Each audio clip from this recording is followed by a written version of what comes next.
Pernah nggak sih ngerasa hidup ini kok kayaknya berat banget ya? Banyak tantangan gitu, kayak nggak ada habisnya. Kita kan seringnya fokus ke usaha luar aja ya, tapi ini ada perspektif menarik nih dari Ustadz Adi Hidayat yang mau kita gali bareng hari ini. Intinya tuh gimana caranya memperkuat hubungan kita sama Allah lewat zikir, utamanya sholat. Ternyata itu bisa jadi kunci biar kita ngerasa lebih ringan. Bahkan katanya solusinya bisa datang dari arah yang nggak disangka-sangka gitu.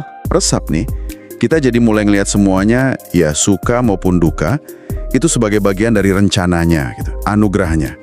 Hasilnya, ya kita jadi lebih gampang bersyukur pas lagi seneng, terus lebih sabar pas lagi susah. Semuanya jadi nilai ibadah kan? Dan yang menarik, sumber yang kita bahas ini nekenin semakin kita usaha kenal dan dekat sama Allah, urusan tuh makin kerasa gampang. Masalahnya mungkin sama aja, tapi kitanya ngerasainnya beda, lebih enteng gitu. Oh gitu ya. Jadi zikir ini bukan cuma di mulut aja ya, tapi lebih ke kesadaran hati gitu. Terus gimana sholat bisa masuk sebagai bentuk utama zikir ini? Kok bisa sholat jadi sentral banget? Nah, iya. Sholat itu kan manifestasi zikir yang paling terstruktur dan memang diperintahkan gitu loh. Di Al-Quran, coba dilihat surah Toha ayat 14, Allah bilang, sembahlah aku dan dirikanlah sholat untuk mengingatku. Jelas banget kan, lidzikri, untuk mengingatku. Jadi, sholat itu emang disebut secara eksplisit sebagai cara utama buat ingat dan nyambung sama Allah. Koneksi ini nih, yang kata Ustadz Adi Hidayat, itu kayak ngebuka jalur khusus gitu ya, buat pertolongan Allah. Makin kuat koneksinya, makin gampang gitu ya akses bantuannya? Iya, betul banget, semakin mudah. Wah, itu penjelasan yang kuat banget ya. Ada contohnya nggak ya di Al-Quran yang bener-bener nunjukin kekuatan koneksi lewat sholat ini? Ada. Dan ini nyentuh banget sih, misalnya kisah Nabi Zakaria.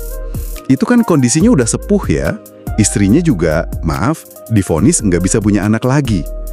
Tapi beliau pas lagi berdiri sholat di mihrab, itu berdoa minta keturunan. Doa yang kalau pakai logika manusia ya mustahil banget kan? Tapi dijawab sama Allah. Itu ada di surah Ali Imran ayat 38-39.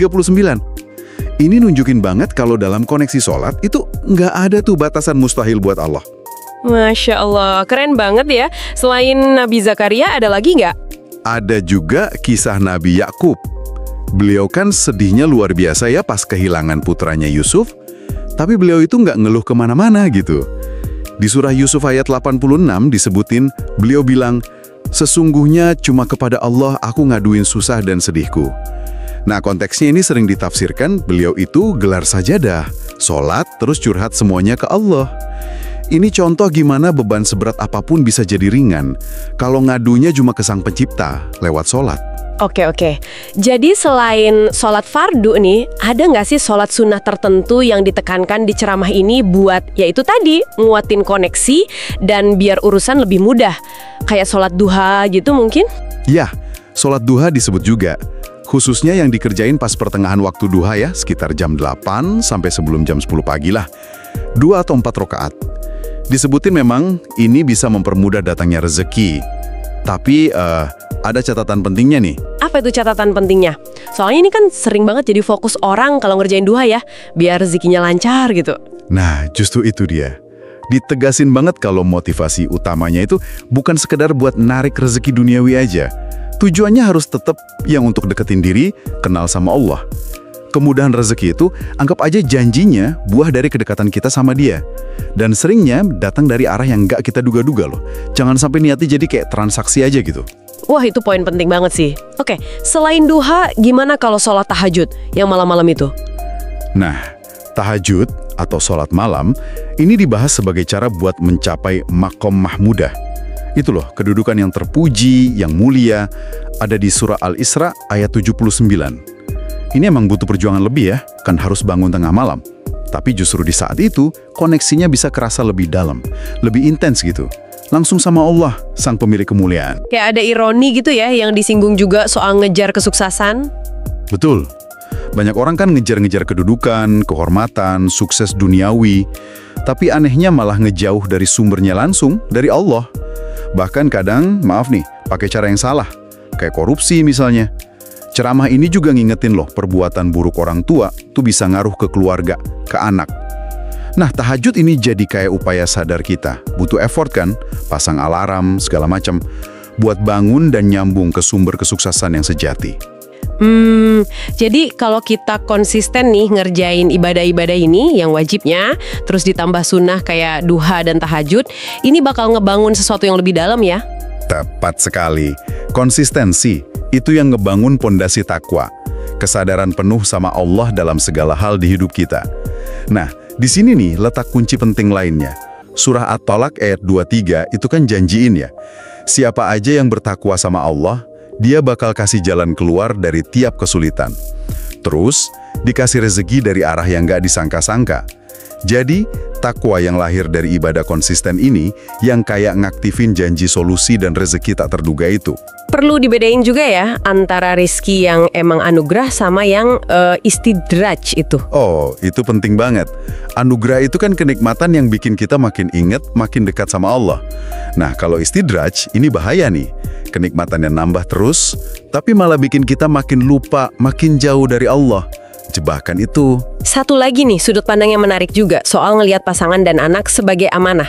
Gimana tuh maksudnya? Wah, ini ngubah cara kita interaksi banget sih. Kalau kita sadar nih, pasangan sama anak itu titipan berharga dari Allah. Amanah kan namanya. Otomatis muncul tanggung jawab gede buat ngejaga, ngebimbing mereka ke arah yang baik. Jadi bukan kayak milik kita gitu, tapi kepercayaan yang harus dijaga benar-benar. Ini bisa numbuhin sabar sama kepedulian loh. Dan ada contoh nyata soal takwa sama gimana nyikapin harta ya? Iya, kisah Abdurrahman bin Auf itu pas banget. Beliau kan kaya raya banget ya. Nah, pas denger kalau hartanya itu bisa jadi ngehambat hisapnya nanti, beliau tuh nggak pakai mikir panjang, langsung sedekahin semua kafilah dagangannya yang baru datang. Bayangin, katanya sih 600 unta isinya barang dagangan semua. Ini nunjukin banget prioritas orang yang bertakwa itu gimana. Hubungan sama Allah jauh di atas urusan dunia. Oke. Jadi kalau kita rangkum nih ya, intinya memperdalam hubungan sama Allah lewat kesadaran zikir, yang paling utama lewat sholat wajib, terus dikuatin sama sunnah kayak duha dan tahajud. Itu jalan buat dapetin ketenangan, kemudahan ngadapin masalah, solusi yang nggak diduga-duga sama ngebangun derajat takwa. Ini bukan berarti hidup jadi bebas masalah sama sekali ya, tapi cara kita ngadapin masalahnya jadi beda. Perspektifnya beda, kekuatannya beda, karena kita ngerasa ditemenin dan dibantu Allah gitu. Kuncinya ya di konsisten ngebangun koneksi itu. sip. Oke, nah sebagai penutup nih ya, mungkin ini bisa jadi pemikiran buat Anda bawa pulang. Coba deh lihat tantangan yang lagi Anda hadapi sekarang. Gimana kalau nyobain ngadepinnya nggak cuma pakai usaha fisik sama pikiran aja, tapi juga ditambah dengan kesadaran penuh buat nguatin hubungan Anda sama Sang Pencipta. Siapa tahu kan, solusi terbaiknya justru datang dari arah yang paling nggak Anda perkirain sebagai buah dari kedekatan dan tawakal Anda sama Dia.